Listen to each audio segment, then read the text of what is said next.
Jeep में गोदावरी चुपचाप बैठी हुई थी। जीप पूरी स्पीड में चली जा रही थी।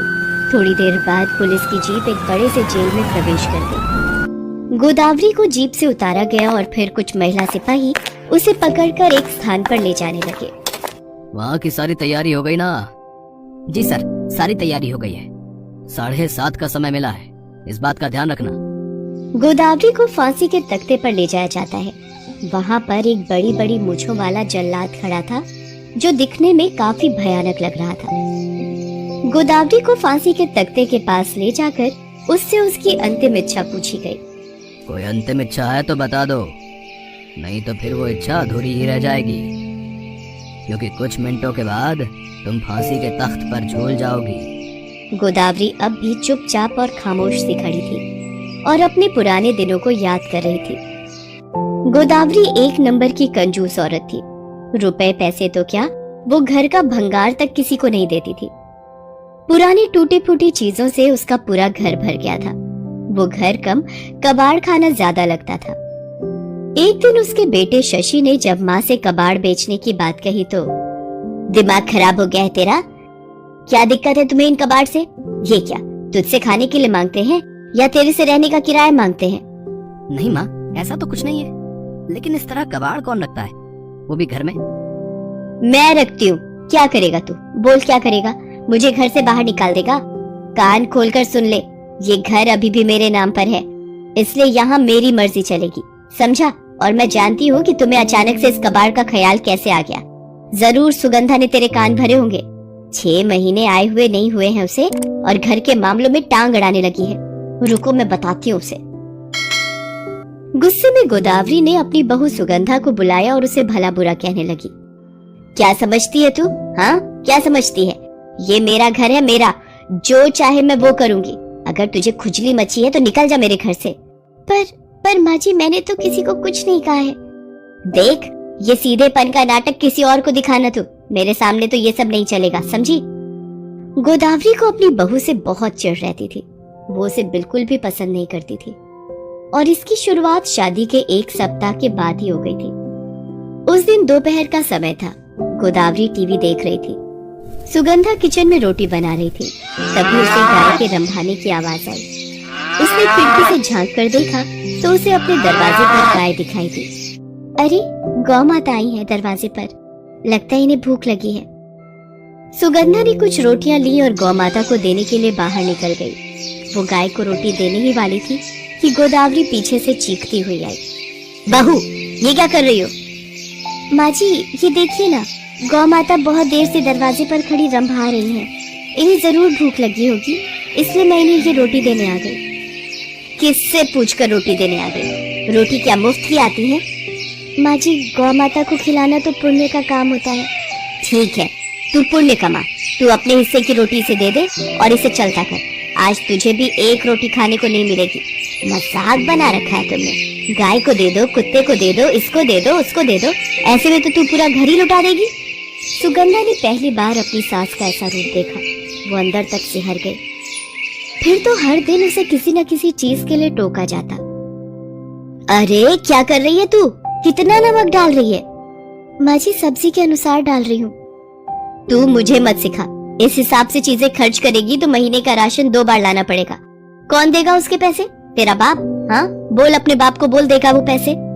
अपने पिता के लिए अपमान भरी बातें सुनकर सुगंधा की आंखों में आंसू आ गए। एक दिन की बात है, दोपहर का ही समय था।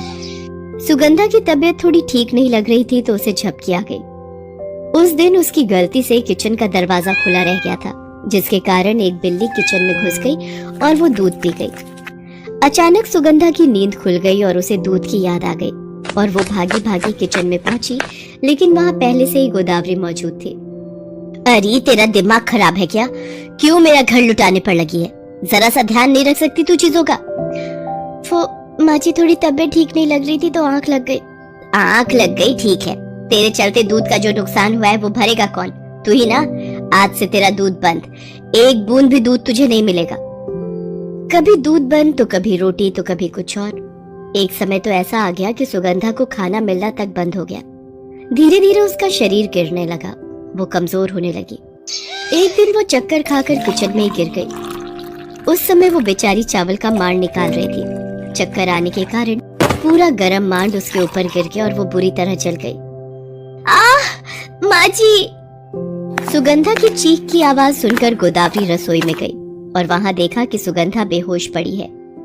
लेकिन गोदावरी को इस बात की चिंता नहीं थी कि उसकी बहू बेहोश है और गिर गई है। उसे तो चिंता थी कि सारा का सारा चावल जमीन पर गिर गया था। हे भगवान, किस जन्म का बदला निकाल रही है ये सुगंधा मुझसे। इसका इलाज मुझे करना ही होगा, नहीं तो इसके चलते मैं सड़क पर आ जाऊंगी। ये संयोग था या सुगंधा की किस्मत। उस समय शशि किसी काम से घर आया था। उसने सुगंधा को उस बुरी स्थिति में देखा तो उसे लेकर तुरंत अस्पताल भागा। आप बिल्कुल सही समय पर इन्हें लेकर आ गए हैं, नहीं तो इन्हें कुछ भी हो सकता था। डॉक्टरों ने सुगंधा का इलाज शुरू किया। 2-3 दिनों में सुगंधा की स्थिति में सुधार होने लगा। देखिए, आपकी पत्नी की स्थिति अब ठीक है, लेकिन मुझे आपसे एक बात पूछनी थी। जी डॉक्टर साहब, कहिए ना। आपकी पत्नी खाना ठीक से नहीं खाती हैं क्या? ऐसा तो नहीं है डॉक्टर साहब।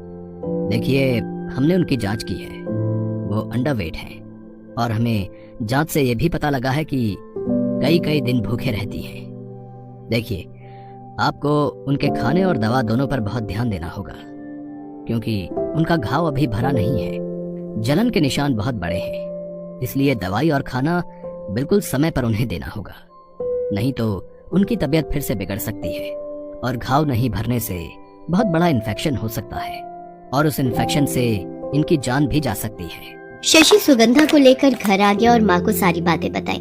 अरे वो डॉक्टर पागल है, हम क्या इसे भूखा रखते हैं?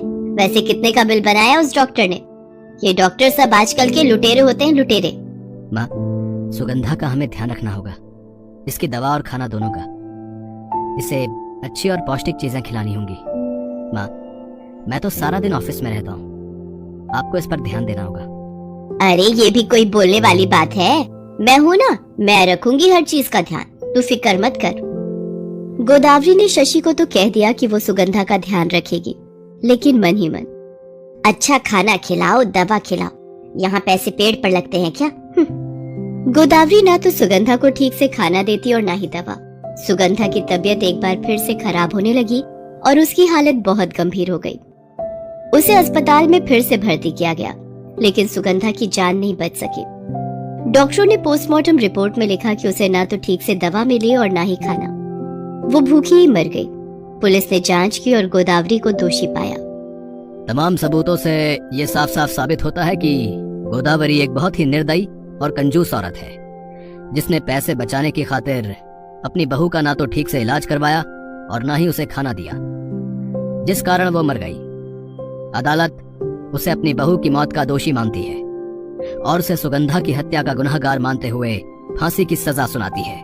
गोदावरी फांसी के तख्ते के पास बढ़ती जा रही थी। जल्लाद ने उसके मुंह पर काला कपड़ा बांधा, गले में रस्सी लगाई और फांसी के तख्ते का लीवर खींच दिया। अचानक एक जोरदार चीख से गोदावरी की नींद खुल गई। उसने देखा कि वो घर में है। वो भागकर अपनी बहू के कमरे में गई तो देखा कि वो बेचारी चुपचाप सोई है। उसके शरीर पर जलने के निशान हैं। ये क्या था? ये सारा मैंने सपने में देखा, लेकिन ये सच भी तो हो सकता है। मैं बहू को ना तो ठीक से दवा दे रही और ना ही खाना। नहीं, ये गलत है। मैं एक इंसान होकर ऐसे राक्षसों वाली हरकत कैसे कर सकती हूँ? नहीं, मैं ये नहीं करूँगी। एक बार मेरी बहू की जान मेरे कारण खतरे में पड़ गई है, अब मैं ये नहीं होने दूंगी। उस दिन के बाद से तो गोदावरी बिल्कुल बदल गई। अपनी कंजूसी की आदत को वो पूरी तरह भूल गई। वो अपनी बहू को न सिर्फ अच्छी अच्छी चीजें खिलाती, बल्कि उसका ठीक से इलाज भी करवाने लगी। धीरे धीरे सुगंधा की तबीयत पूरी तरह ठीक हो गई। गोदावरी अब सुगंधा को बहुत प्यार करने लगी थी और सुगंधा भी गोदावरी के बिना नहीं रह सकती थी। प्रिय दर्शकों, हमें पूरी उम्मीद है कि आपको आज की कहानी बहुत पसंद आई होगी। ऐसी कहानियाँ देखने के लिए हमारे चैनल को सब्सक्राइब करें और बेल आइकन का बटन जरूर दबाएं। और हाँ, वीडियो को ज्यादा से ज्यादा शेयर करें और लाइक करना ना भूलें। धन्यवाद।